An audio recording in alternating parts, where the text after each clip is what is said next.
Selamat pagi dan selamat sabat. Saya ingin tahu apakah kita dapat menempatkan presentasinya di layar. Puji Tuhan, haleluya. Sekali lagi, saya senang bersamamu. Terima kasih atas perkenalan yang baik pendeta. Saya sudah berdoa dan saya hanya berdoa agar firman ini menjadi firman Roh Kudus bagi Anda. Bukan kata-kataku. Dan saya harap Anda mengerti bahwa apa yang kita bicarakan sekarang adalah topik yang paling penting untuk hari-hari sekarang. Pelajaran yang tidak bisa kita mainkan, kita tidak bisa menganggapnya enteng. Ini adalah topik tunggal yang mempersiapkan kita untuk kedatangan kedua yang segera. Yesus akan datang sangat segera, dan kita harus siap.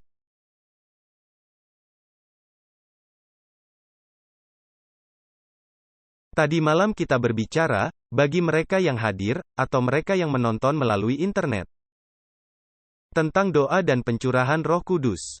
Doa dan hujan akhir, doa dan kebangunan rohani.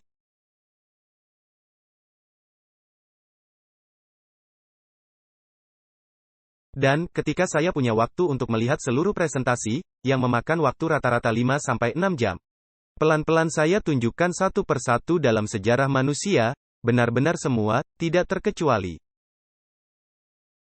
Semua kebangunan rohani telah terjadi ketika sekelompok kecil orang berkumpul bersama.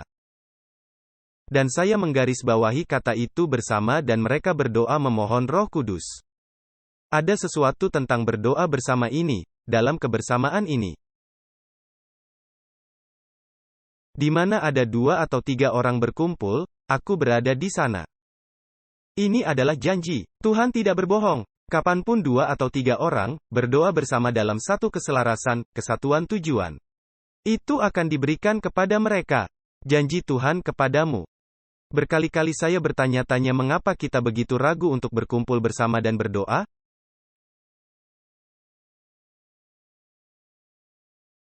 Kita ingin transformasi, atau saya harap begitu. Kita ingin bertumbuh. Kita ingin keluarga kita bertumbuh secara rohani. Kita ingin gereja bertumbuh. Kita ingin menjadi pemenang. Kita ingin bersiap. Tapi untuk beberapa alasan, kita tidak berkumpul bersama dan berdoa. Saya memberimu sebuah contoh tadi malam dengan salah satu gereja saya, bagi mereka yang mendengarnya. Ketika Anda berkhotbah kepada 5, 6, 7 orang, Anda bukan pendeta yang berbahagia. Tetapi orang tua itu berkumpul. Dan dalam 3 bulan, gereja itu benar-benar penuh. Tidak ada lagi kursi kosong. Kami melakukannya di gereja lain, salah satu bekas gereja saya. Dan gereja yang dari pertumbuhan 0% menjadi bertumbuh 18,6%. Rata-rata di NAD adalah 3,4%, kurang lebih. Pertumbuhan 18,6% itu pertumbuhan yang cukup kuat, rata-rata 50 baptisan dalam setahun. Dan bukan hanya orang-orang yang memberikan hidup mereka kepada Yesus. Tetapi orang-orang yang tinggal di gereja dan menjadi sehat, aktif, kuat. Karena itu berbeda antara untuk dibaptis, dan yang lain untuk tetap dibaptis. Sesuatu untuk menikah, sesuatu yang lain adalah untuk tetap menikah. Anda memahami apa yang saya katakan? Dan anggota yang sehat, gereja yang sehat, aktif, ketika orang berkumpul dan berdoa. Ketika orang berkumpul dan berdoa, Roh Kudus dapat datang. Dan membawa kekuatan yang sebenarnya kita butuhkan. Kita membutuhkan kekuatan. Kita tidak memiliki kekuatan. Saya tidak berbicara tentang kekuatan politik. Saya berbicara tentang kuasa Roh Kudus. Yesus berjanji, Yesus berkata kepada mereka dalam Amanat Agung. Apa yang kita mengerti hanya bagian yang kedua. Jika kita memang mengerti, bukan bagian yang pertama. Yesus berkata kepada mereka, jangan pergi, berhenti membuat rencana dan strategi. Berhenti memimpin rapat dewan. Saya tidak berbicara menentang rapat dewan. Saya tidak berbicara menentang diorganisir, tetapi Yesus mengatakan, itu tidak masuk akal untuk melakukan semua itu. Karena itu bukan dengan keperkasaan dan bukan dengan kekuatan, melainkan dengan Rohku. Rencana dan strategi Anda sudah memilikinya dan itu tidak bekerja. Dan Anda memilikinya sebelumnya dan itu tidak berhasil. Dan Anda memilikinya sebelumnya, selama 100 tahun terakhir, kita terus memiliki strategi yang tidak berhasil. Dan dia hanya mengatakan, berhenti merencanakan, berhenti bekerja.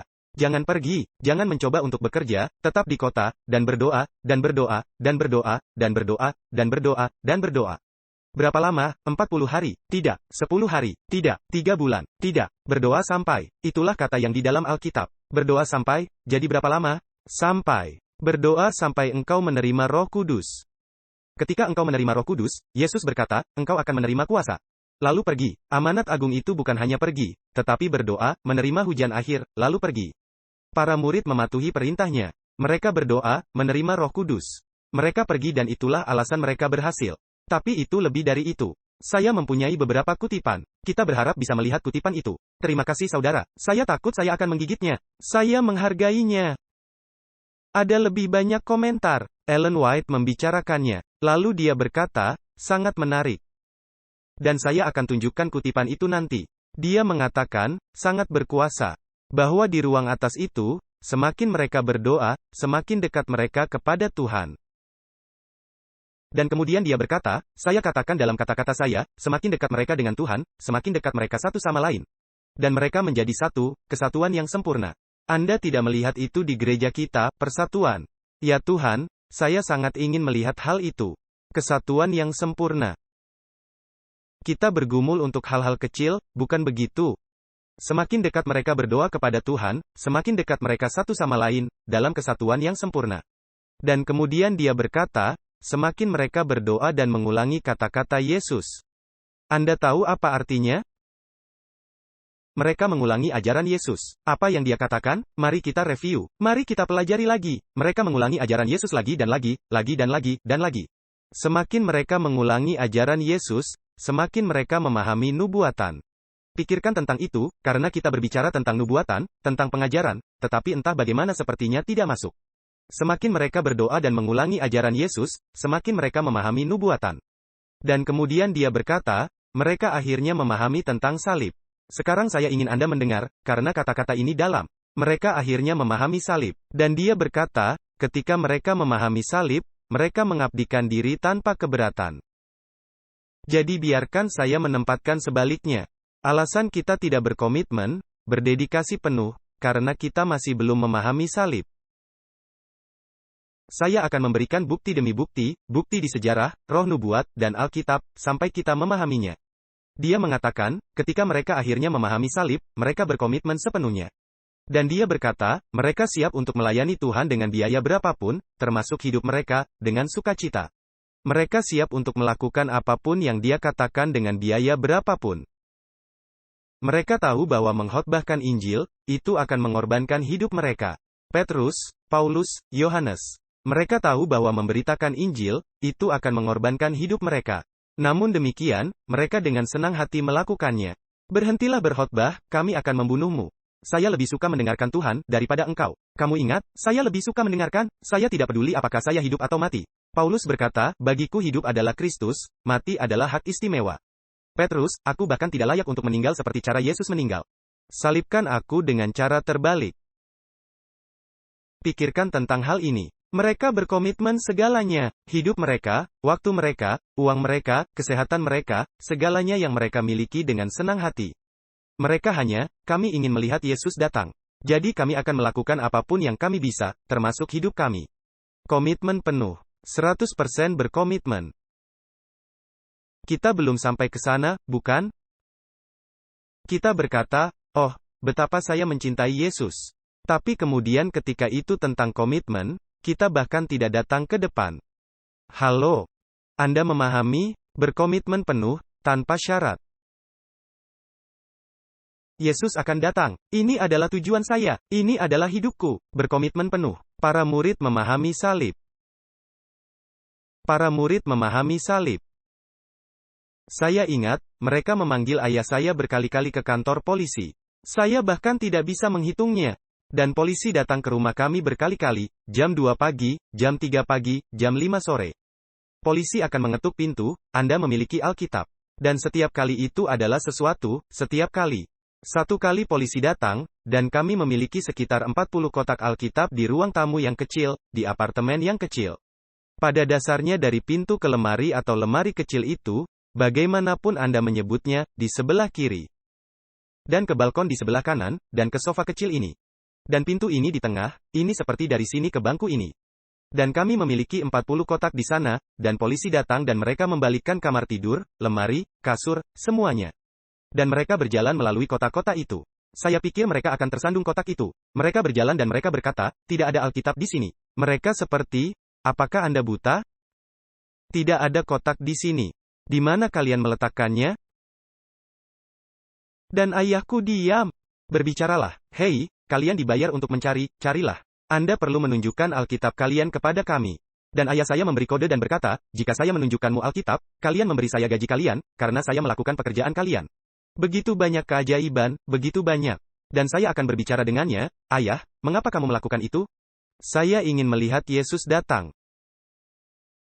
Kakek saya, sepanjang hidupnya. Dia meninggal 103 tahun, sepanjang hidupnya dari pagi hingga malam, dia bernyanyi atau bersiul. Selalu, 100% lagu tentang kedatangan Yesus kedua. Kakek, lagu himnal memiliki ratusan lagu lainnya. Mengapa hanya tentang kedatangan Yesus kedua? Setiap khotbah darimu, setiap lagu yang Anda nyanyikan, hanya tentang kedatangan Yesus kedua. Anakku, saya hidup untuk hal ini. Saya ingin melihat Yesus. Saya tidak mempunyai tujuan lain dalam hidup saya. Dia mengatakan, saya hanya sementara. Dunia ini bukan rumah saya. Surga rumah saya. Mereka berkomitmen segalanya. Semuanya, tidak ada syarat. Kita menyanyikan lagu, berserah kepada Yesus, kita tidak menyanyi 99%. Kita tidak menyanyi 95% kepada Yesus. Kita bernyanyi, segalanya, 100% kepada Yesus saya berserah. Bukan begitu, aku berserah semua. Apakah Anda benar-benar percaya apa yang Anda nyanyikan? Apa artinya berserah sepenuhnya? Segalanya. Kami memiliki proyek di Kuba. Berapa banyak dari Anda yang memberi semuanya, menjual rumah Anda, semuanya?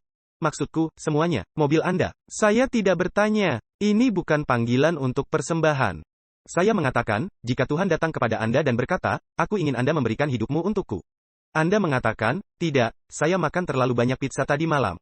Itu hanya mimpi. Kita ragu-ragu untuk menyerahkan 50% dari waktu kita. Saya tidak berbicara tentang uang. Kita ragu-ragu untuk memberi perpuluhan dari waktu kita. Dan kita bertanya-tanya mengapa kita tidak punya waktu. Waktu berlalu begitu cepat dan saya tidak pernah mencapai apapun. Pernahkah Anda mencoba untuk menyerahkan 10% perpuluhan dari waktu Anda? Untuk melihat bagaimana Tuhan akan memberkati Anda di waktu yang tersisa. Dan Anda akan menghasilkan sebanyak yang Anda hasilkan sendiri dalam waktu 2 minggu. Pernahkah Anda mencoba melakukan hal yang benar dan berserah kepada Yesus? Biarkan saya memberimu sebuah contoh. Berbicara tentang komitmen total, ketergantungan total, berjalan total, kepatuhan total, kepercayaan total, dipenuhi dengan Roh Suci. Sampai tingkat di mana Roh Suci memimpinmu. Kamu tidak bisa melakukan itu. Saya tidak bisa melakukan itu. Tidak ada yang bisa melakukan itu. Tetapi ketika Anda pergi dalam kerendahan hati di pagi hari dan berkata, Tuhan, saya menyerahkan hidup saya seluruhnya, kesehatan saya, waktu saya, uang saya, energi saya, keluarga saya, anak-anak saya, segalanya, rumah saya. Pekerjaan saya serahkan kepadamu. Pimpinlah aku hari ini. Isilah aku, isilah aku. Ellen White mengatakan, ini adalah tugas orang tua untuk setiap pagi, berdoa untuk anak-anak mereka, untuk kepenuhan Roh Kudus. Ini adalah tugas. Isilah aku hari ini, penuhi saya, baptislah mereka lagi dengan Roh Kudus. Pimpin saya hari ini, karena sendirian, saya tidak dapat melakukan apapun dengan kekuatan saya. Ketika Anda berdoa-doa itu, misalnya, saya sedang bekerja. Saya bertahun-tahun yang lalu di tempat kerja, dan saya berdoa-doa itu. Tuhan, inilah saya, gunakan saya, kirim aku, penuhi aku hari ini. Pimpin saya, karena saya sangat sibuk dengan daftar saya. Saya memiliki 4 daftar, istri saya tahu. Saya meninggalkan rumah, saya memilikinya di saku saya. Saya memiliki 4 daftar, dari atas ke bawah, apa yang harus saya lakukan hari ini? Dan salah satunya adalah keadaan darurat. Salah satunya bisa menunggu sampai besok. Salah satunya untuk rumah. Salah satunya adalah untuk pekerjaan. Dan saya selesaikan 1 dan kemudian saya harus menambahkan 10 lagi. Dan saya membuat daftar baru dan melihat mana yang lebih mendesak. Apakah Anda tahu apa yang saya bicarakan? Pokoknya gila. Jadi lihat ke daftar dan berkata, Tuhan, saya datang kepadamu dan meletakkan daftar ini di hadapanmu. Dan di Roh Nubuat dikatakan, Yesus tidak membuat rencana untuk dirinya sendiri, tetapi setiap hari dia menerima rencana dari Bapanya. Begitu juga dengan kita, serahkan rencana kita, siap untuk memenuhinya, atau menyerahkannya sesuai dengan kehendaknya. Saya tahu kutipan ini dalam ingatan, sesuai dengan kehendaknya. Dan kemudian menerima rencananya dan percaya, bahwa dia akan mengurus rencana kita. Itulah yang dikatakan dalam Alkitab, carilah dahulu, dan hal-hal lain akan ditambahkan. Anda ingat, jadi saya berkata, ini rencana saya memberikannya kepadamu. Sekarang berikan saya rencanamu. Dan kemudian tidak ada yang terjadi karena Tuhan tidak berbicara ketika Anda memintanya, dia berbicara ketika ada kebutuhan. Dia tidak berbicara demi berbicara seperti yang kita lakukan. Kamu tahu, dan jadi saya melakukan pekerjaan saya. Dan kemudian saya lapar. Selalu. Saya terlahir lapar. Dan kemudian saya makan, istri saya membuat bungkusan yang bagus, sandwich dan saya makan. Dan Tuhan mengilhami saya, pergi ke sekretaris Anda, beri dia beberapa makanan. Anda tidak melakukan itu, Anda melakukannya di Afrika. Dan saya tidak tahu, Anda tidak di Kuba. Anda tidak melakukan itu di Amerika. Simpan makananku. Dia akan merasa tersinggung. Apa yang Anda pikirkan? Saya punya makanan. Tapi saya merasa bahwa Tuhan sedang membuat saya terkesan untuk memberinya makanan. Jadi saya pergi ke sekretaris saya. Sekretaris saya ada di mejanya dengan kepala tertunduk. Saya menggerakkannya dan dia hampir tidak bisa bergerak. Dia lahir dengan diabetes dan dia memiliki pompa yang menurunkan insulin. Dan jika gula terlalu rendah atau terlalu tinggi, itu mulai berbunyi bip. Anda mendengar bunyi bip. Itu sekretaris saya. Anda tahu, dia adalah wanita yang luar biasa, wanita yang saleh, wanita yang sangat baik. Dan saya mencintai dan menghormatinya sebagai saudara, tentu saja. Dan jadi dia dengan kepala tertunduk. Ada apa? Dan dia hampir tidak bisa berbisik dan mengatakan, pompanya rusak, tidak bekerja. Dan saya tidak tahu, dan gula saya sangat rendah dan saya memeriksanya sekitar 30 dan saya tidak punya kekuatan untuk berbicara. Dia sekarat, pusing. Dan saya berkata, saya membawakanmu makanan. Dan dia melihat, dan dia mulai makan. Dan kemudian perlahan pulih. Dia berkata, saya hanya berdoa dalam pikiran saya agar Tuhan mengirimkan seseorang dengan makanan. Karena saya tahu saya sekarat, dan saya tidak punya kekuatan untuk bergerak. Dipimpin oleh Roh Kudus. Bagaimana jika kita semua, termasuk saya melakukan itu sepanjang waktu? Dipimpin oleh Roh Kudus. Itu yang dimaksudkan dengan lagu, dan dia berjalan denganku dan dia berbicara denganku. Secara harfiah berarti berjalan bersamanya, Abraham berjalan dengan Tuhan, Henoh, Musa berjalan dengan Tuhan. Bukankah seharusnya kita juga? Bukankah kita disebut anak-anak Tuhan?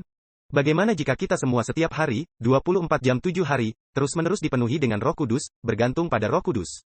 Di rumah, di tempat kerja, di gereja, dimanapun. Bayangkan bagaimana gereja ini akan seperti apa. Persatuan, dedikasi, kekuatan yang akan Tuhan tunjukkan di antara kita. Orang akan merasakan Tuhan di sini, orang akan datang. Bukan karena kita terlihat baik. Orang-orang akan datang karena Tuhan ada di sini. Doa, dipenuhi oleh Roh Kudus, komitmen penuh, menurut kepada Tuhan, melayani. Orang Kristen seringkali pergi ke gereja, menyebut diri mereka orang Kristen. Tetapi tidak ada hubungannya dengan Kristus kecuali sekumpulan peraturan. Peraturan itu baik, selama Anda memiliki pemberi peraturan. Anda harus memiliki keduanya. Sekarang, izinkan saya memberimu beberapa contoh dan kemudian kita mulai. Karena tadi malam saya mencoba untuk memulai dan saya tidak pernah berhasil memulai.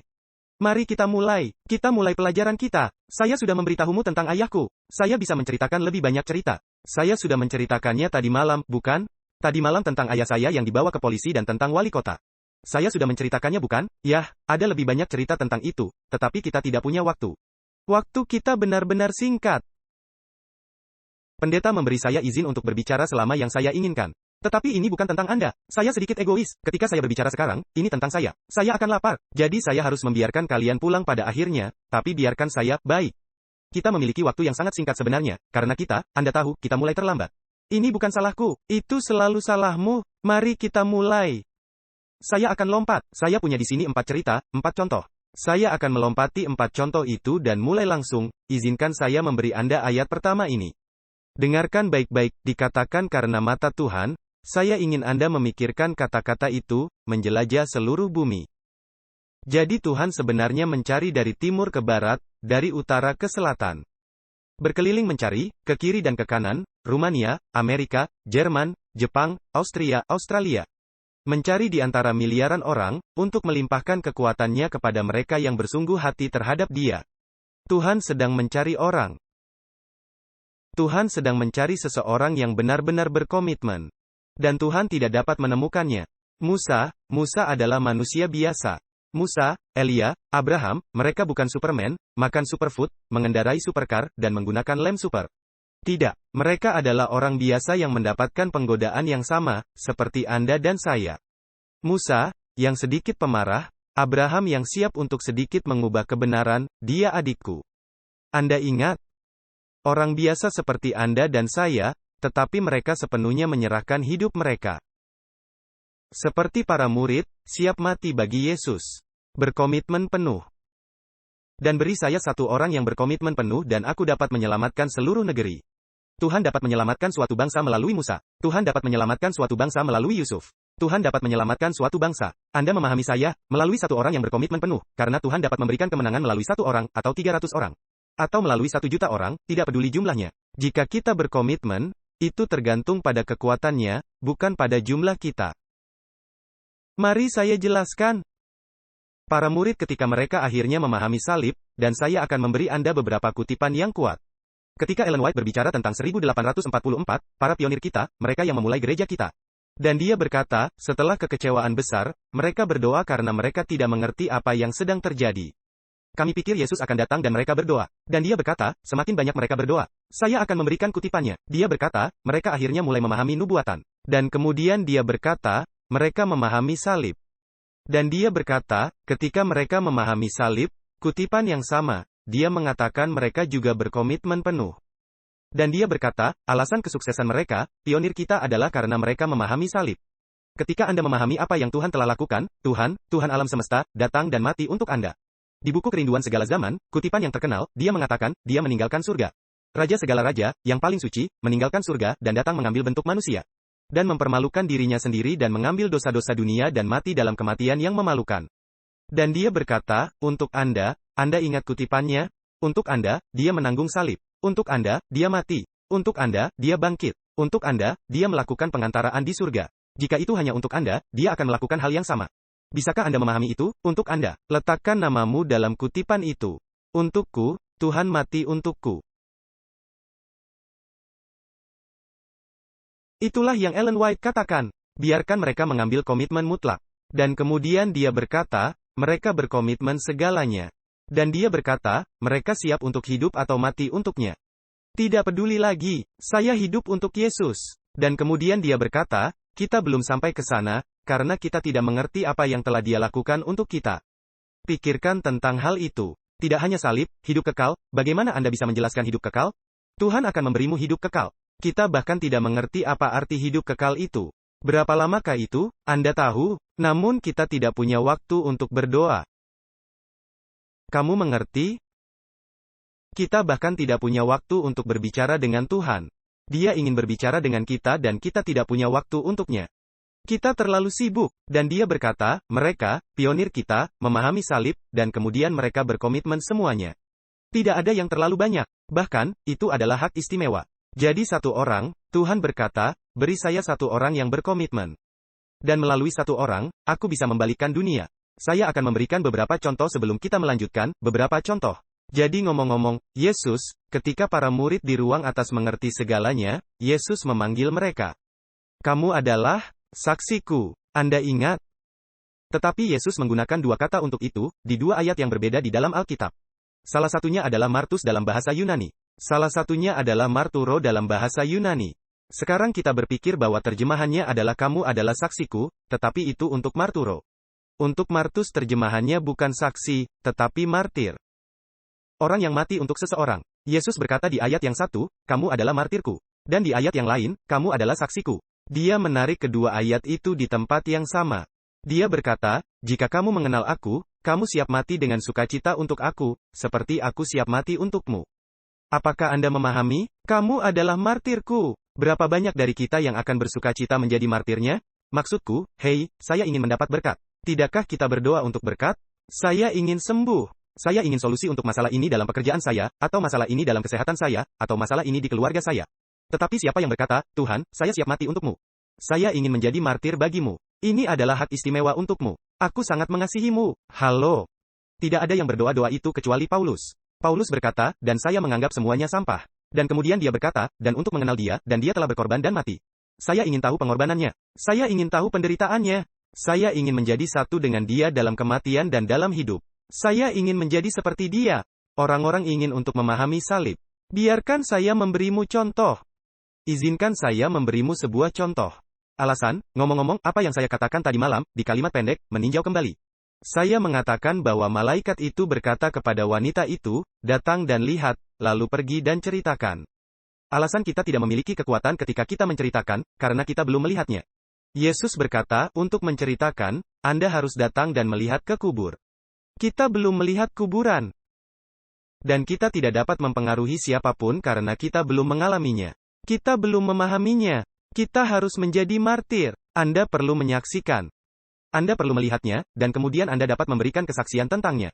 Bagaimanapun, mari kita lanjutkan. Mari kita baca kutipan ini. Dan kemudian saya memberikan beberapa contoh. Sudahkah Anda begitu dalam menghargai pengorbanan yang dibuat di Kalvari? Sehingga Anda bersedia untuk membuat setiap kepentingan lain tunduk pada pekerjaan menyelamatkan jiwa-jiwa. Pikirkan tentang hal itu. Intensitas keinginan yang sama untuk menyelamatkan orang berdosa yang menandai kehidupan juru selamat. Menjadi tanda kehidupan setiap pengikut sejatinya. Halo. Orang Kristen tidak memiliki keinginan untuk hidup bagi diri sendiri. Wow. Dia senang untuk menguduskan semua, tidak dikatakan 95%, yang dia miliki untuk pelayanan kepada Tuhannya. Dia tergerak oleh keinginan yang tak terlukiskan untuk memenangkan jiwa bagi Kristus. Mereka yang tidak memiliki keinginan ini, mungkin karena memperhatikan keselamatan mereka sendiri. Wah, kasih untuk Yesus. Kasih kepada manusia. Itu berbeda dari masyarakat, tempat kita tinggal. Dalam masyarakat kita, semua orang hidup untuk diri sendiri. Tidak ada yang peduli, bahkan untuk menghabiskan 5 menit untuk mendengarkan Anda. Apakah saya benar? Tidak ada yang punya waktu untuk mendengarkan atau peduli. Ketika Anda melihat orang-orang yang mengasihi Tuhan dan mengasihi orang lain, dan mereka peduli, dan mendengarkan, dan mereka siap berdoa denganmu. Dan mereka siap untuk menjadi berkat bagimu. Mereka tidak mencari berkat, mereka berusaha untuk menjadi berkat. Kemudian Anda tahu bahwa orang-orang itu berjalan bersama Yesus, karena sifat manusia tidak melakukan itu. Apakah saya benar? Itulah yang Yesus cari. Biarkan saya memberimu sebuah contoh. Anda tahu, orang ini, bukan? George Miller, di Inggris, George Miller. Maksud saya, dikatakan, jika Anda membaca sejarah, dikatakan bahwa mereka bertanya kepadanya. Berapa kali Anda meminta sumbangan? Dan kemudian dia berkata, saya belum pernah meminta satu sumbangan pun. Dia tidak melakukan penggalangan dana. Namun pada saat itu, dia menerima lebih dari 140 juta dolar, maksud saya pound sterling. Pada waktu itu, berapa banyak uangnya sekarang? Dia tidak pernah meminta sumbangan. Bahkan, katanya, saya meletakkan piring kosong, bagaimana Anda menyebutnya, mangkuk, dan piring, dan sendok. Dan kemudian dia berkata, saya berdoa karena Tuhan mengasihi anak-anak ini lebih dari saya. Dan saya bersyukur padanya untuk apa yang akan dia lakukan. Dan dia mengatakan, seseorang mengetuk pintu dan membawa truk berisi makanan dan memberi makan 10.000 anak. Winston Churchill berkata tentang George Miller. Dia menyelamatkan seluruh generasi dari kehancuran, seluruh generasi. Satu orang, dia dulu peminum alkohol, merokok, dalam segala hal. Dan dia berkata, ketika saya melihat salib, itu mengubah hidup saya.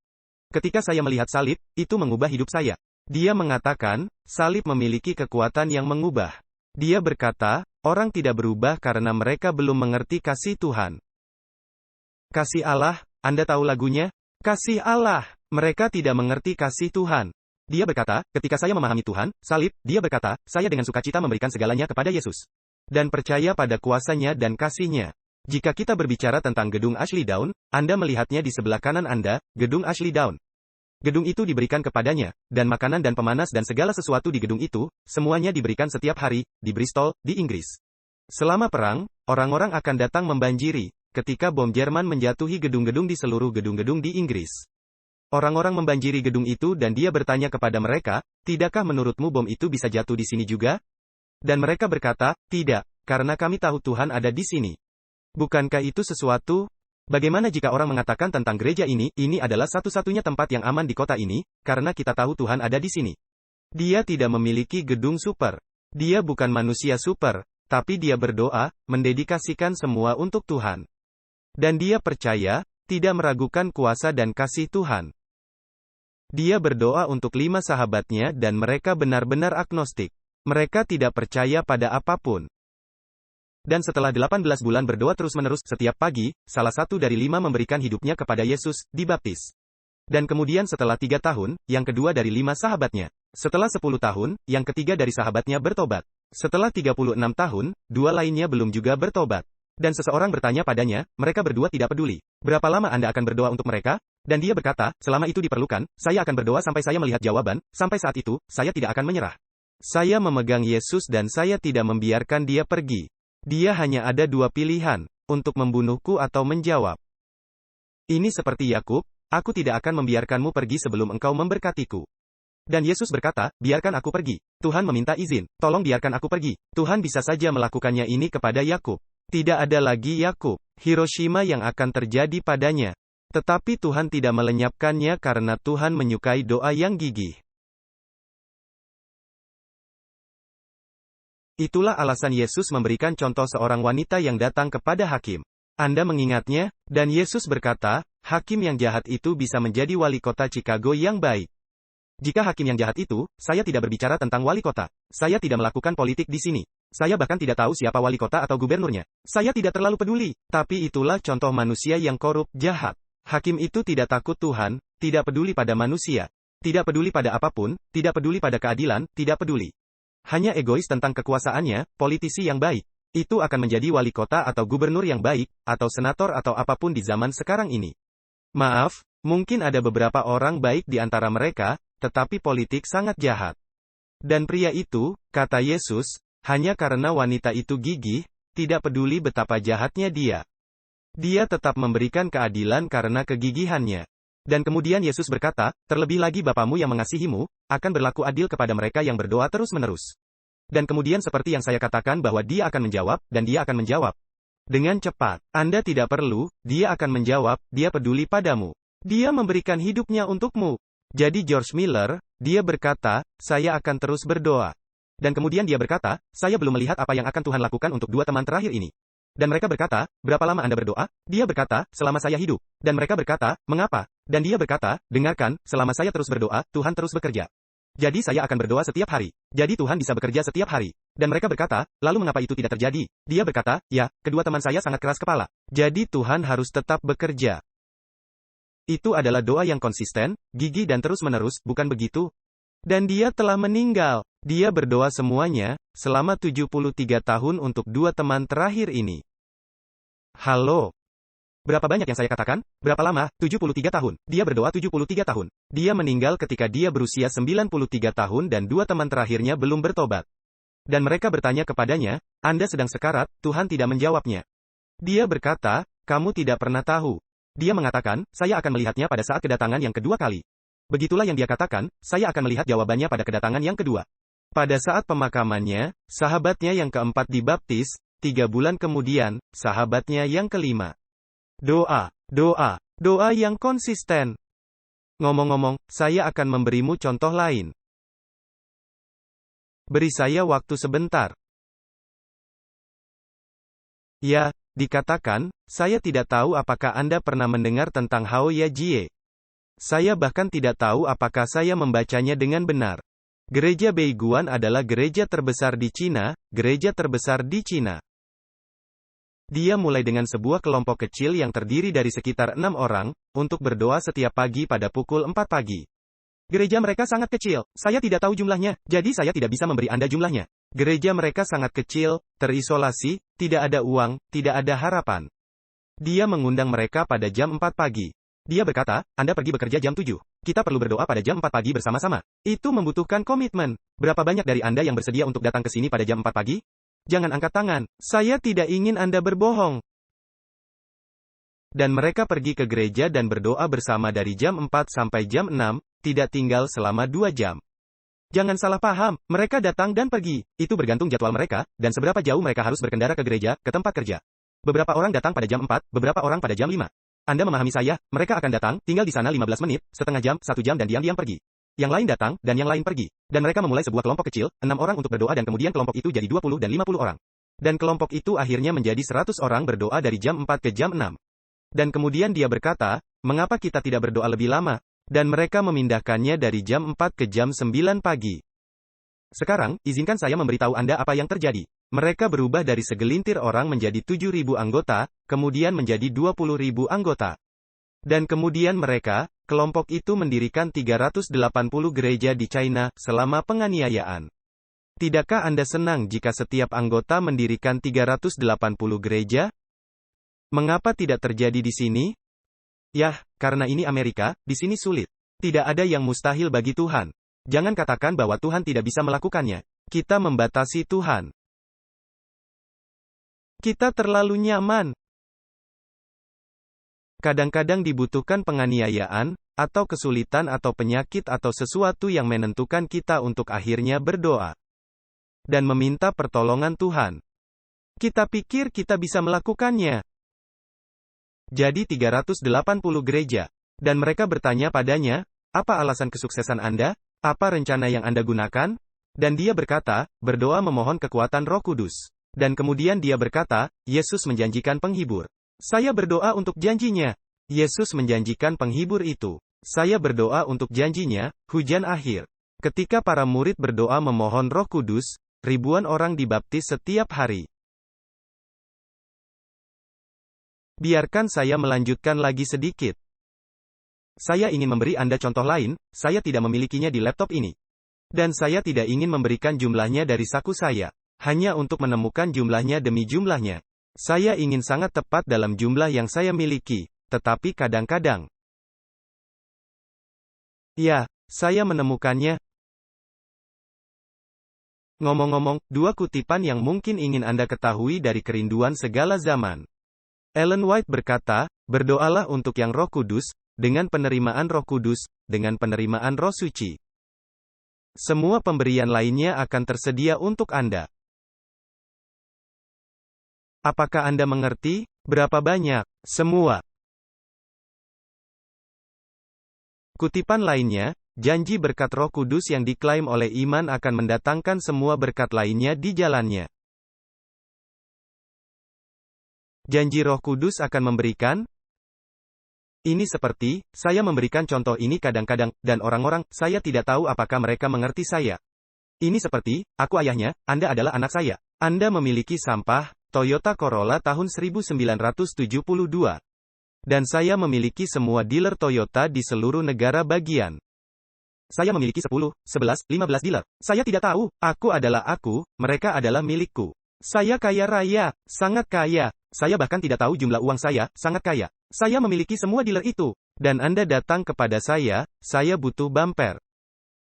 Saya berkata, jika Anda memiliki hubungan dengan saya akan memberimu sebuah dealer.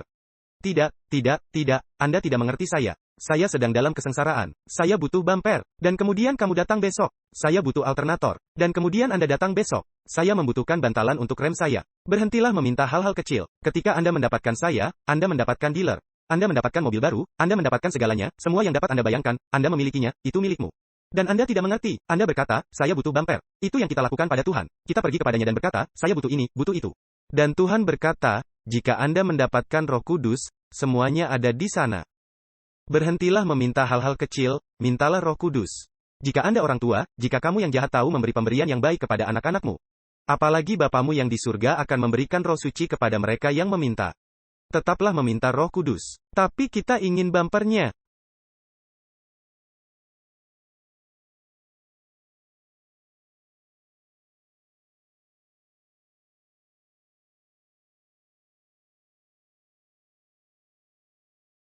Ngomong-ngomong, saya akan membacakan kutipan dari Kerinduan Segala Zaman, halaman 676.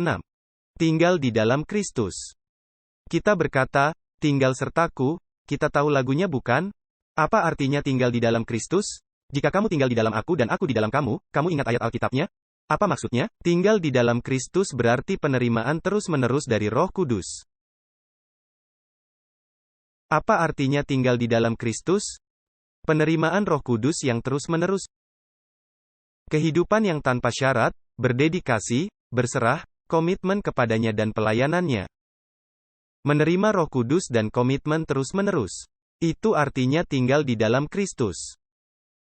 Izinkan saya memberimu contoh lain tentang menerima Roh Kudus dan komitmen penuh. Gereja Hans. Kita telah membicarakannya tentang itu tadi malam, kelompok yang 150 mil jauhnya. Anda mengingatnya, wanita pengidap kanker yang meninggal, dan tetangganya membaca Mazmur 30. Mazmur 30, engkau Tuhan membawa saya kembali dari kematian. Anda ingat? Baik, kita telah membicarakannya, mari kita lanjutkan. Gereja Murmang di Siberia, 20 anggota, gereja yang anggotanya dari 80 ke 20 orang. Minus 54, 55 ke 60, sangat dingin. Mereka bekerja di sana di ladang minyak.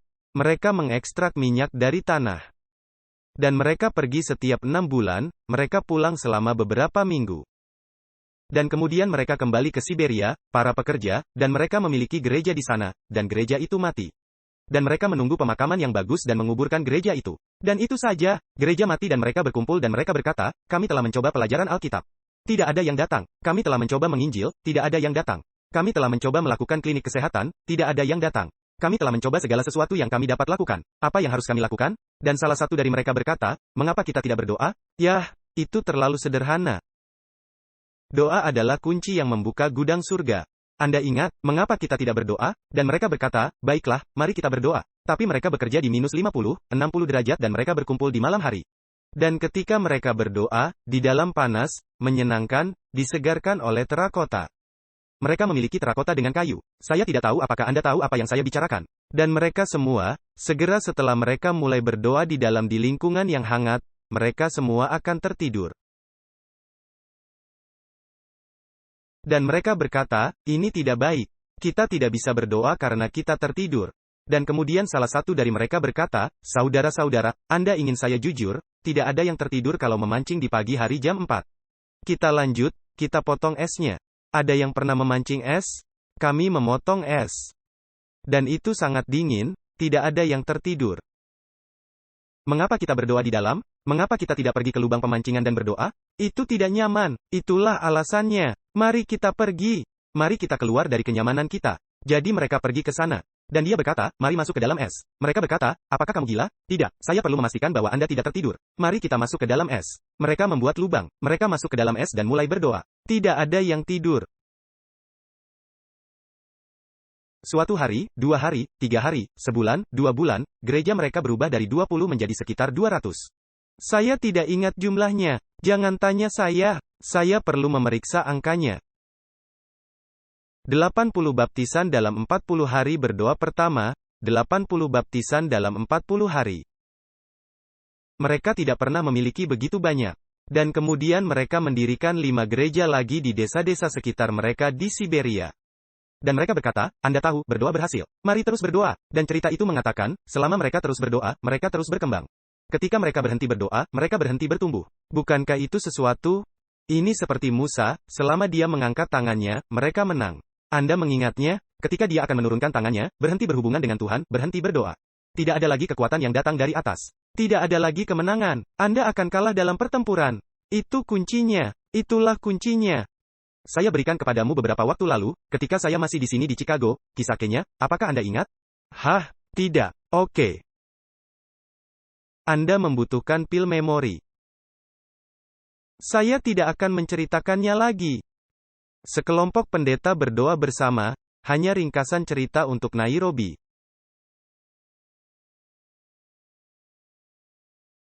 Di mana gereja tumbuh di negeri, tetapi tidak di ibu kota. Mereka berdoa untuk Nairobi. Dan setelah beberapa bulan berdoa, dan seorang pendeta non-Advent, pendeta non-denominasi menelepon bahwa dia menemukan hari Sabat.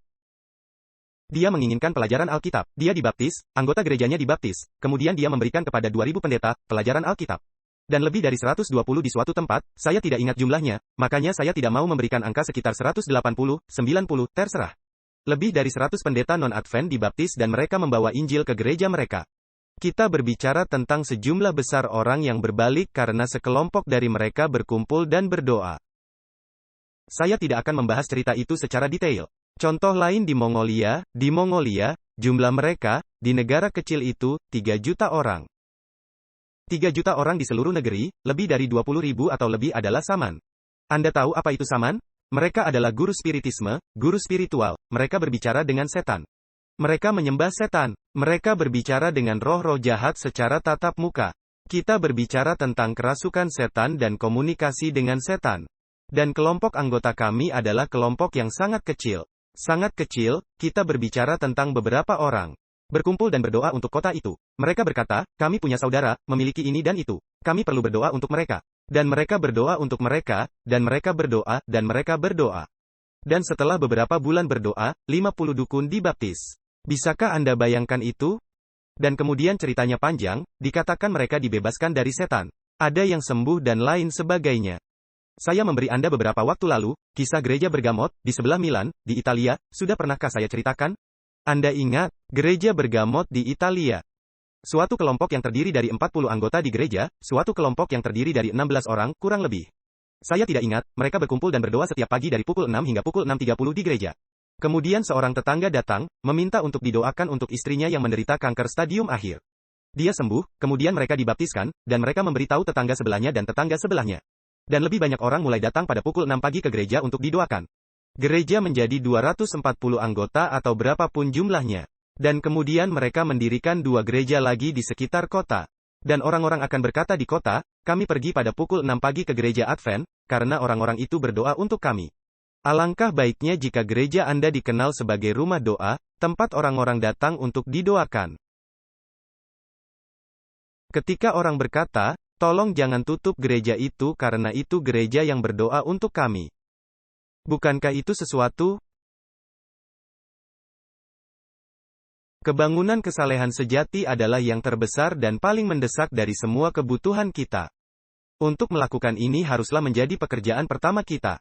Tetapi ini adalah pekerjaan kita dengan pengakuan, kerendahan hati, penyesalan dan doa yang sungguh-sungguh untuk memenuhi kondisi.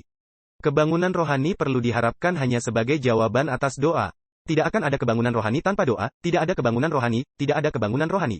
Ngomong-ngomong, sekitar 100.000 halaman. Ini adalah kalimat tunggal. Ellen White tidak menggunakan superlatif dalam semua tulisannya. Dia menggunakan superlatif sekitar 6, 7, 8 kali. Itu saja dari semua tulisannya, dia tidak menggunakan superlatif. Ini adalah kalimat tunggal yang memiliki 3 superlatif dalam satu kalimat, dalam satu paragraf sebenarnya. Izinkan saya memberi Anda sedikit tentang sejarah kita.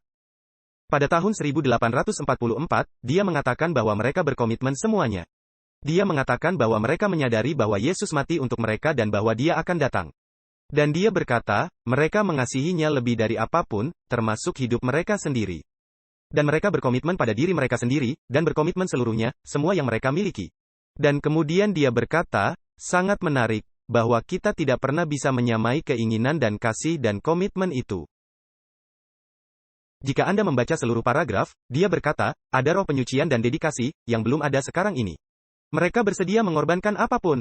Kemudian dia berkata, mengapa kita tidak melakukannya? Dan dia berkata, kesesuaian dengan dunia sekitar dan keengganan untuk menderita demi kebenaran. Nah, pikirkan tentang itu. Paulus mengatakan, aku menganggap segala sesuatu adalah sampah. Aku mati setiap hari. Saya telah disalibkan. Saya tidak lagi hidup. Bagi saya untuk hidup adalah Kristus. Bagaimana jika ini terjadi di gereja kita hari ini? Kita akan melihat salib. Kita akan melihat salib. Pada tahun 1856, James White mulai berkhotbah dan berkata, kita perlu memahami salib. Dan sebagai hasilnya, kita akan berubah dan kita akan berkomitmen. Dan dia berkata, kita belum berkomitmen kepada Tuhan. Kita pergi ke gereja, kita berkhotbah, tetapi kita tidak berkomitmen penuh. Dan karena itu dia berkata, Tuhan tidak dapat bekerja melalui kita. Dan dia berkata, Tuhan tidak pernah berubah. Dia bisa melakukan keajaiban yang sama. Dia memiliki kekuatan yang sama, tetapi kita tidak berkomitmen seperti orang-orang itu. Dan dia mulai mengkhotbahkan komitmen. Anda perlu melihat salib dan Anda harus berkomitmen. Anda harus berkomitmen penuh. Dan dia berkata, jangan pernah meragukan Tuhan, ketika Anda berdoa, berharap. Dan kemudian dia berkata, mengharapkan sebuah jawaban. Ketika Anda berkomitmen dan berdoa, tunggu jawaban karena itu akan datang. Berdoa dengan iman. Dan kemudian dia berkata, dengan meragukan Tuhan, berarti membuatnya menjadi pembohong. Dan kemudian dia mulai mengkhotbahkannya bersama dengan istrinya, mereka berdua. Dan mereka mulai semakin banyak orang yang berdoa untuk kebangunan rohani. Pada waktu itu, pada tahun 1856, gereja kita di seluruh dunia, memiliki kurang lebih 2.500 anggota. Sangat kecil. Sekarang pikirkan tentang itu. 1/5 setelah khotbah tentang salib dan komitmen. Salib, komitmen, berdoa untuk Roh Kudus, salib, komitmen. Bagaimana kita bisa melakukannya? Berdoa untuk Roh Kudus, berdoa untuk hujan akhir. Ketika mereka mulai berkhotbah dan untuk berdoa, 1/5 dari anggota mulai menulis artikel tentang komitmen pada Roh Kudus dan doa. Dan para anggota, 1/5 dari anggota kita mulai bekerja. Dan kemudian dia berkata, selama kita terus berdoa, gereja akan terus bertumbuh. Dan mereka mulai bertumbuh, benar-benar bertumbuh. Dan mereka mulai berdoa pada November tahun 1856 dan berhenti pada bulan Maret tahun 1857. Jadi berapa bulan mereka berdoa? November, Desember, Januari, Februari, Maret, 5 bulan. Pikirkan tentang itu sekarang. Dia mengatakan, ketika mereka gagal berdoa, pekerjaan kehilangan efeknya, pesan kehilangan kekuatannya. Dan gereja berhenti berkembang. Sekarang, dengarkan saya, apa yang dia katakan. Ketika mereka mulai berdoa pada tahun 1856 bulan November. Ellen White berkata, Tuhan mengirim malaikat ke segala arah dunia untuk mempersiapkan hati untuk kebenaran. Dan jika Anda terus membaca, untuk kedatangan yang kedua. Ketika mereka mulai berdoa, Tuhan mengirimkan malaikat untuk mempersiapkan dunia untuk kedatangan kedua. Jadi apa yang terjadi ketika mereka mulai berdoa? Kemudian, dia mengatakan bahwa mereka berhenti berdoa, dan mereka tidak layak untuk menerima hujan akhir. Ketika mereka mulai berdoa, Jeremiah Lanfear. New York, jika Anda pergi ke New York, dekat dengan Central Park, Anda akan melihat bangunan yang disebut Bible Society. Dan di depan gedung itu ada bangku. Dan di bangku itu, ada patung tembaga, itu adalah Jeremiah Lanfear. Dia bukanlah seorang pendeta, dia adalah seorang pengusaha. Ketika mereka mulai berdoa, kepemimpinan gereja. Dan kemudian anggota gereja dan itu menyebar kemana-mana. Dan 1/5 dari gereja kami berdoa dan bekerja. Jeremiah Lanfear meletakkan selebaran di pintu masuk Taman Pusat di New York. Setiap hari dari jam 12 siang sampai jam 1, datang untuk berdoa. Semua orang dipersilakan. Dan mereka bertanya kepadanya, mengapa Anda melakukan itu? Dan dia berkata, saya menghabiskan waktu untuk memahami kehidupan Yesus dan salib Yesus. Dan saya tidak bisa membantu, tetapi berdoa dan mengundang orang untuk berdoa. Anda mengerti? Ellen White berkata, akan baik bagi kita untuk menghabiskan 1 jam penuh perhatian. Anda ingat kutipannya? Akan baik bagi kita untuk meluangkan 1 jam penuh perhatian setiap pagi, merenungkan minggu terakhir kehidupan Yesus dan pengorbanannya. Adalah baik bagi kita untuk menghabiskan 1 jam setiap hari, merenungkan, membaca, merenungkan. Berpikir tentang pengorbanan Yesus, itu akan mengubah hidup Anda. Dan begitulah Jeremiah Lanfear berkata, saya melihat ke salib dan saya tidak dapat membantu. Dia mengundang orang untuk berdoa. Mereka berdoa dari bulan November sampai bulan Maret, gereja kita. Dan secara langsung, saya akan menunjukkan kepada Anda, di New York, Inggris, Skandinavia, Australia. Apakah Anda ingat kutipannya? Apa yang dia katakan di sana? Ketika mereka mulai berdoa, Tuhan mengirim malaikat kemana? Ke seluruh untuk mempersiapkan dunia, ketika mereka mulai berdoa. Di mana saya? Di sini. Oke. Jeremiah Lanfear mengajak orang untuk berdoa. Hari pertama, 10 orang atau berapapun. Hari berikutnya 12 orang, hari berikutnya 26 orang, saya punya angkanya di sini. Itu tidak penting. Setelah 2 minggu berdoa, sistem perbankan hancur, ekonomi runtuh. Dan keesokan harinya, 10.000 orang hadir untuk berdoa. Karena ketika orang menghadapi cobaan, mereka memiliki kecenderungan untuk pergi kepada Tuhan. Ketika COVID datang, gereja-gereja menjadi penuh. Ketika tanggal 11 September terjadi, selama 6 bulan, gereja-gereja penuh. Anda ingat, ketika orang menghadapi beberapa jenis pencobaan, mereka kembali kepada Tuhan dan meminta bantuan. Ketika ekonomi runtuh, itu hanya 2 minggu berdoa, 10.000 orang datang, 10.000 orang bertobat. Dan kemudian dia berkata, Jeremiah Lanfear dalam sejarah. Anda bisa mencarinya di Google jika Anda mau. Dia mengatakan, sangat menarik. Setiap minggu, 10.000 lainnya dipertobatkan selama beberapa bulan berikutnya, setiap minggu 10.000, setiap minggu 10.000. Ketika Anda memiliki 10.000 baptisan seminggu, halo? Dan dia berkata, lebih dari 1 juta orang bertobat dalam 1 tahun. Dan kemudian itu menyebar. Saya ingin Anda mendengarkan dengan cermat kutipan tersebut. Seluruh AS, Kanada, Brasil, Chili, Britania Raya, Inggris, Eropa Tengah, Saudi Eropa, Afrika Selatan, India, Australia, dan New Zealand. Dan itu sampai ke seluruh dunia. Ketika orang berdoa, Tuhan mengirim malaikat, siap untuk kedatangan kedua. Tapi kemudian apa yang terjadi? Apa yang terjadi? Apa yang terjadi? Sangat aneh. Pemerintah memberikan tanah gratis kepada mereka yang ingin memulai pertanian. Lebih banyak kapal dengan imigran datang ke New York, dan mereka menemukan emas di California. Dan dia berkata, orang-orang kita berhenti berdoa. Beberapa mendapat tanah gratis untuk memulai pertanian dan beberapa orang pergi untuk emas. Dan beberapa mengambil imigran yang merupakan tenaga kerja murah untuk bisnis mereka. Dan mereka terlalu sibuk dengan bisnis mereka dan mereka berhenti berdoa. Dan pekerjaan itu berhenti berkembang, dan Yesus tidak datang. Dan mereka berkata bahwa mereka tidak layak untuk hujan akhir. Orang-orang jadi terganggu. Setan tahu persis apa yang harus diberikan kepada mereka. Dan mereka teralihkan dan mereka berkata, tanah gratis. Anda mengikuti saya, emas. Dan mereka berhenti berdoa. Dan itulah alasannya mengapa Yesus bisa saja datang sejak lama, tetapi kita belum siap. Ngomong-ngomong, ketika orang menghadapi cobaan, mereka berdoa. Salah satu gereja di China memiliki 90 anggota. Ketika COVID datang, secara online, mereka memiliki setiap hari Sabat 300.000 orang menonton. Ketika orang-orang menghadapi pencobaan, mereka mencari Tuhan. Jikalau semua yang sudah bekerja bersatu dalam pekerjaan menerima pekabaran malaikat yang ketiga. Tuhan telah datang. Tuhan sudah datang. Ngomong-ngomong, kutipan yang saya katakan untukmu, dia mati, itu terdapat dalam buku Kerinduan Segala Zaman, halaman 755. Kemudian pada tahun 1888, dia mengatakan kepada mereka, mengapa Anda berhenti berdoa? Dan dia berkata, Tuhan menunjukkan kepada saya bahwa ini adalah pertemuan paling penting yang pernah Anda alami dalam hidupmu. Berdoa, merendahkan diri, bersiap. Karena jika kita berdoa, Tuhan akan memberi kita kemenangan dan dia akan datang. Mereka tidak melakukannya.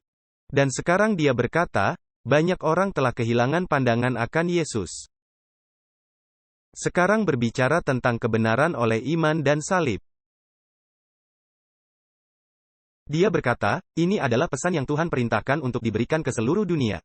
Ini adalah pekabaran 3 malaikat, yang akan diproklamirkan dengan suara nyaring dan disertai pencurahan Roh Suci dalam jumlah besar. Hujan akhir. Ini adalah pekabarannya. Ini adalah pekabaran 3 malaikat dari kitab Wahyu, yaitu salib. Dia berkata, Yesus, Yesus, Yesus. Anda ingat kutipan 3 kali, Yesus, Yesus, Yesus. Jika kita mau memahami salib, ini adalah pekabaran kebenaran oleh iman, salib, itu akan diberikan kepada dunia. Dan pekabaran ini, ketika dipahami sepenuhnya, ketika dipahami dengan benar akan menerangi dunia. Mengubah dunia, mempersiapkan dunia untuk kedatangan yang kedua. Salib, salib, itu akan disertai dengan pencurahan Roh Suci dalam jumlah besar. Pekabaran terakhir yang harus diberikan kepada dunia adalah wahyu karakter kasih Kristus. Anak-anak Allah harus memanifestasikan kemuliaannya dalam hidup dan karakter mereka sendiri. Mereka harus menyatakan kasih karunia Allah. Pekabaran ini dipahami dan diberitakan akan menerangi bumi dengan kemuliaannya. Pekabaran tentang kebenaran Kristus harus diserukan dari ujung ke ujung dunia, untuk mempersiapkan jalan bagi Tuhan yang akan datang. Inilah kemuliaan Tuhan yang akan menutup pekerjaan. Pekabaran ini akan diikuti dengan pencurahan Roh Kudus. Pada saat yang sama ketika mereka berdoa, umat kita, dan Jeremiah Lanphier memulai kebangunan rohani di New York. Penyebaran di seluruh dunia, pada saat yang sama di Inggris, ada konfesi Keswick. Itu adalah 2 orang yaitu Harford dan Wilson. Mereka mulai berdoa, dan mereka terus berdoa, dan berdoa, dan berdoa, dan berdoa. Dan mereka mulai bertumbuh. Kemudian itu menyebar, mereka meminta 100.000 pertobatan. Dan kemudian itu menyebar tidak hanya 100.000 dan 300.000 dan setengah mil, tapi tersebar di Inggris, Eropa. Dan kemudian Afrika dan seterusnya dan seterusnya. Pada waktu yang sama, Moody di Chicago, apakah Anda mendengar tentang dia? Dalam waktu yang sama, saya bisa memberimu contoh, bagaimana itu menyebar di Boston, Massachusetts. Dan kemudian kemana-mana. Dan kemudian itu menyebar ke luar negeri. Ketika orang-orang berdoa, ketika orang-orang kita berkumpul dan mulai berdoa, hal-hal mulai terjadi di bumi. Dan Yesus mulai mempersiapkan jalan bagi kedatangan yang kedua. Dan Roh Kudus siap untuk dicurahkan melalui hujan akhir. Dan kemudian mereka berhenti berdoa. Dan kemudian pada tahun 1901, pada pertemuan GC, dia meminta mereka untuk berdoa lagi. Dia berkata, ketika kita berkumpul dan berdoa untuk hujan akhir, ketika Roh Kudus datang, kita akan menutup pekerjaan. Dan dia berkata, kita perlu memahami pekabaran 3 malaikat, pengorbanan Yesus. Kita perlu memahami kasih karunia-Nya. Dan kemudian kita perlu berdoa untuk Roh Kudus dan kita harus berkomitmen penuh. Dan apa yang terjadi? Ketika mereka mulai lagi pada tahun 1901, mereka mulai berdoa lagi. Dia berkata lagi, Tuhan mengirim malaikatnya untuk mempersiapkan dunia untuk kedatangannya lagi. Dia bisa datang lagi, dia bisa datang. Di waktu yang sama, 1901, ketika mereka mulai berdoa, Evan Roberts memulai kebangunan Wells di Inggris. Pernahkah Anda mendengar tentang itu? Mereka mulai berdoa pada tahun 1901, pada tahun 1904 terjadi kebangunan rohani Wells di Inggris. Apa yang terjadi? Satu orang mulai berdoa. Dan kemudian dia memiliki sekitar 100.000 dan kemudian dia memiliki seluruh negeri, Inggris. Mereka berdoa dari pukul 7 malam hingga jam 8 malam di gereja. Dan kemudian berdoa dari pukul 7 hingga 9. Dan kemudian mereka berdoa dari pukul 7 hingga tengah malam. Dan kemudian mereka berdoa dari pukul 7 hingga pukul 3 pagi. Dan semakin banyak mereka berdoa, semakin banyak orang yang datang, ratusan ribu, akhirnya seluruh negeri. Dan apa yang terjadi di Wales? Sangat bagus. Pengadilan ditutup. Mereka tidak punya lagi hakim, tidak ada lagi pengacara. Dan mereka ditanya oleh seorang jurnalis, mengapa Anda menutup pengadilan? Dan mereka berkata, sejak orang mulai berdoa, kami tidak memiliki penjahat lagi. Jadi wartawan pergi ke kantor polisi di Wales dan dia berbicara dengan kepala polisi. Apa pekerjaanmu? Sejak orang-orang bertobat, tidak ada lagi pembunuhan, tidak ada lagi kejahatan. Dia berkata, ya, kami membagi kepolisian menjadi 4 bagian, kami menyanyikan pujian bagi Tuhan. Itu adalah sesuatu bukan? Pasukan polisi menjadi paduan suara, bernyanyi. Ketika orang berdoa, ketika orang berkumpul dan berdoa, ketika orang berkumpul dan berdoa. Jadi kita memiliki kebangunan rohani Wales, dengarkan baik-baik sekarang, dan kebangkitan Wales menyebar ke Skandinavia. Eropa Tengah, Eropa Selatan, lalu Kanada, kemudian Amerika, Australia dan Selandia Baru, Afrika Selatan, Brasil, Meksiko, Chili. Dan kemudian menyebar ke Korea dan kemudian menyebar ke Cina yang disebut kebangkitan Manchuria. Dan pada tahun 1904, orang-orang kita berhenti berdoa. Dan kebangunan rohani berhenti dan pertumbuhan berhenti. Dan dia berkata, Yesus sudah siap untuk datang. Dia menutup pekerjaan, tetapi kita berhenti berdoa. Roh Suci siap untuk dicurahkan, hujan akhir. Kebangkitan besar. Ribuan orang yang dibaptis, dunia dibalikkan. Sekelompok para murid, tidak berdaya, dianiaya, tidak ada uang, tidak ada media, tidak ada apa-apa. Ketika mereka berdoa dan Roh Kudus datang, mereka menginjil, mereka membalikkan dunia. Itu adalah kekuatan Tuhan. Kita tidak bisa melakukannya. Lihatlah ke sekeliling, gereja-gereja kita. Tapi ketika kita berdoa, Tuhan bisa melakukannya. Dan Tuhan memanggil kita untuk berkomitmen, meluangkan waktu untuk berdoa dan belajar. Menghabiskan waktu di kaki salib, memahami kasih Tuhan, memahami pengorbanan. Dan berkomitmen pada doa dan pelayanan. Komitmen penuh. Komitmen 100%, tanpa syarat, semua untuk Yesus, saya serahkan. Aku hidup untuknya, aku mati untuknya, saya tidak peduli pada diri.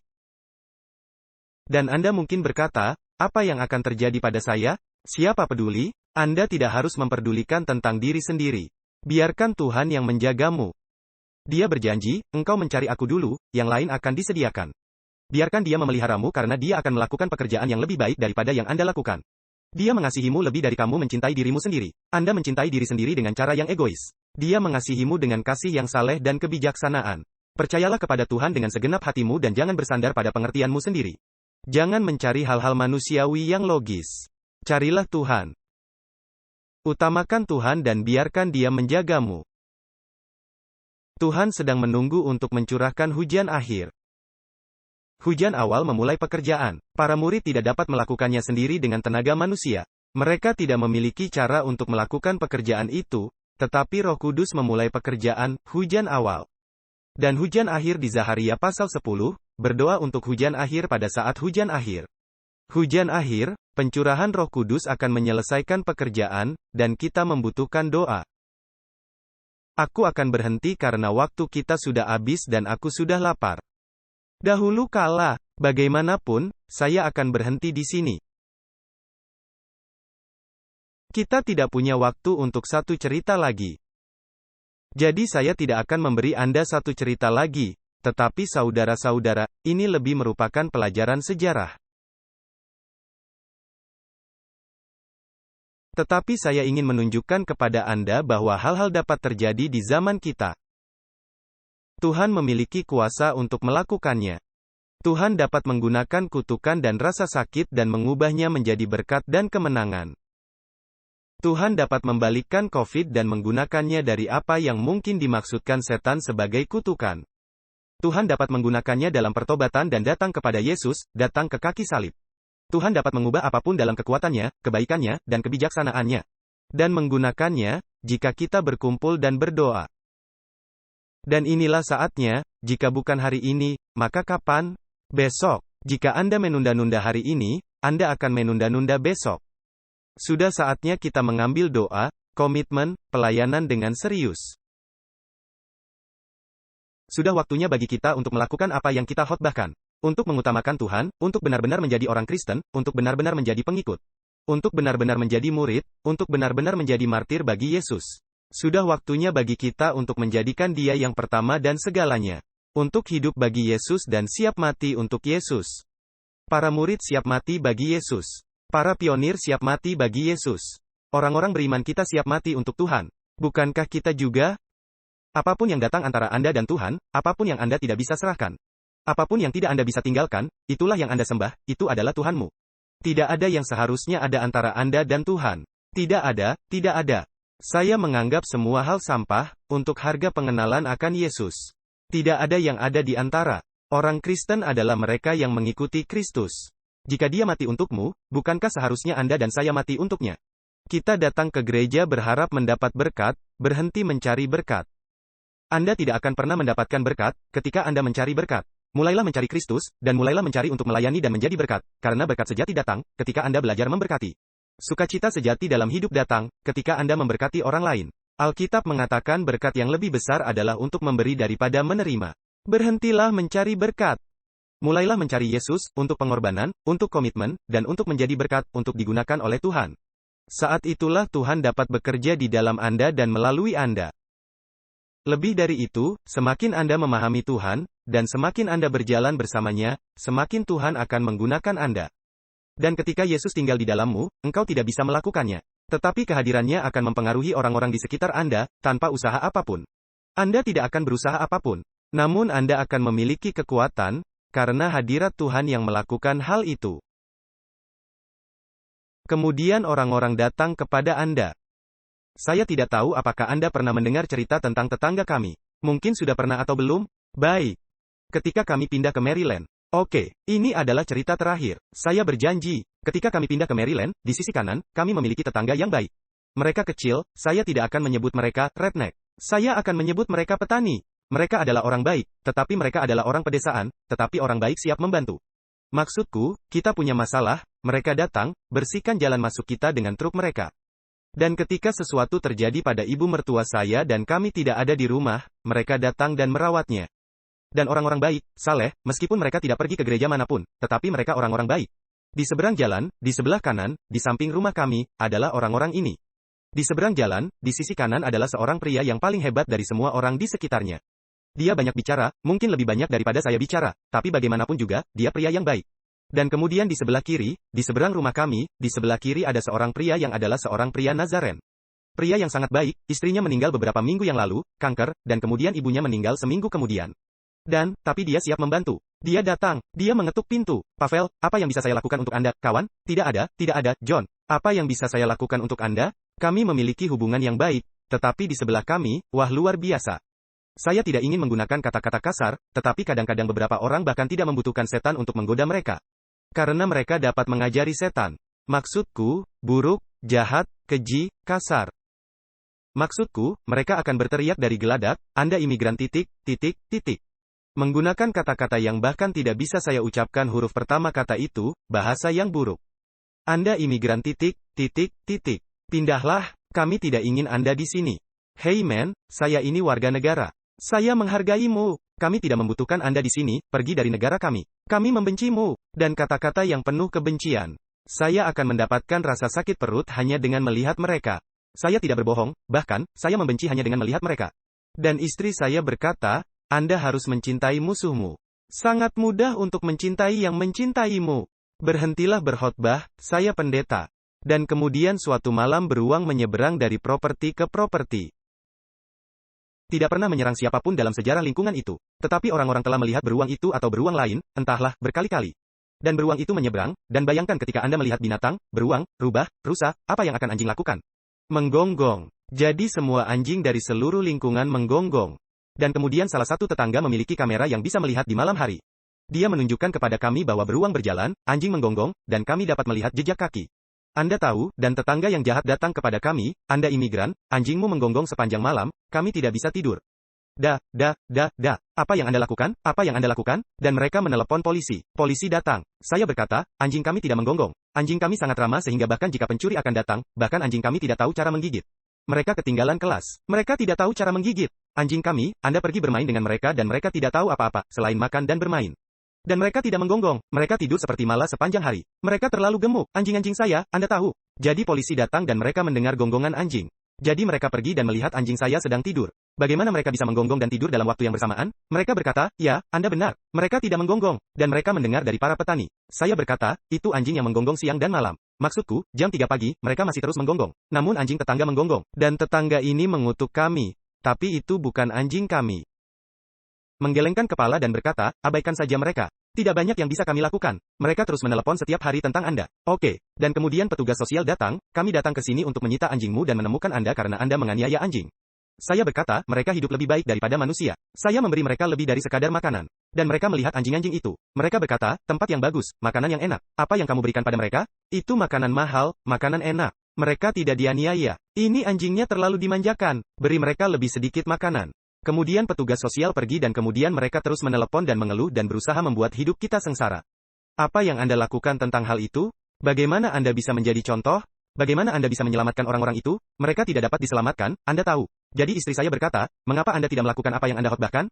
Mari kita berdoa untuk mereka. Saya tidak ingin berdoa untuk orang-orang itu. Anda mengerti apa yang saya coba katakan? Jika ada orang yang pernah menyakitimu, apakah engkau merasa ingin berdoa untuk mereka seperti Anda berdoa untuk anak-anakmu? Jadi saya berkata, Tuhan bersamalah dengan tetangga yang jahat ini. Amin. Istri saya mengatakan, itu bukan doa. Dan kemudian muncul di benak saya, kutipan di mana Ellen White mengatakan, bahwa sebelum kita siap mengorbankan diri untuk mereka, kita tidak akan pernah memenangkannya. Dan dia berkata, Anda belum mengerti salib. Karena itu Anda belum siap mati untuk musuhmu. Dan saya berdoa-doa yang sulit itu, Tuhan, saya siap mati untuk tetangga saya. Maukah engkau akan bekerja dengan mereka? Saya siap mengorbankan diri. Maukah engkau memenuhi saya dengan Roh Kudus sampai pada tingkat di mana saya dapat menunjukkan kasih dan karakter Kristus? Maukah engkau bekerja dengan tetangga saya? Dan ketika saya merubah doa saya, mulai berdoa untuk keselamatan mereka dengan harga hidup saya. Hanya seminggu kemudian, sesuatu terjadi, suatu hari, anjing tetangga masuk ke tanah milikku. Dan mereka kejam, mereka membiarkan anjing mereka di luar rumah, seperti 1 jam sehari. Jika anjing mereka menggonggong, mereka berteriak dan mengutuk anjing mereka sendiri.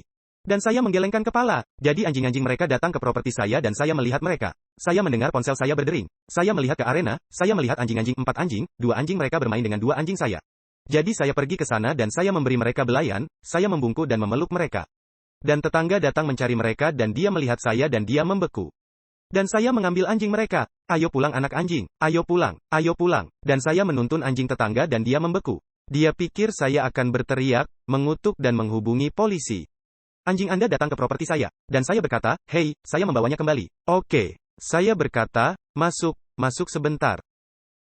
Ketika kita menanam kebun, istrinya mencoba menanam kebun, tapi itu batu, batu padat. Tidak ada tomat, tidak ada tanaman, tidak ada apa-apa. Mereka tidak menumbuhkan apa-apa. No. Dan kebun kami, jika Anda melihatnya, Anda pikir itu sesuatu dari Kanaan atau semacamnya.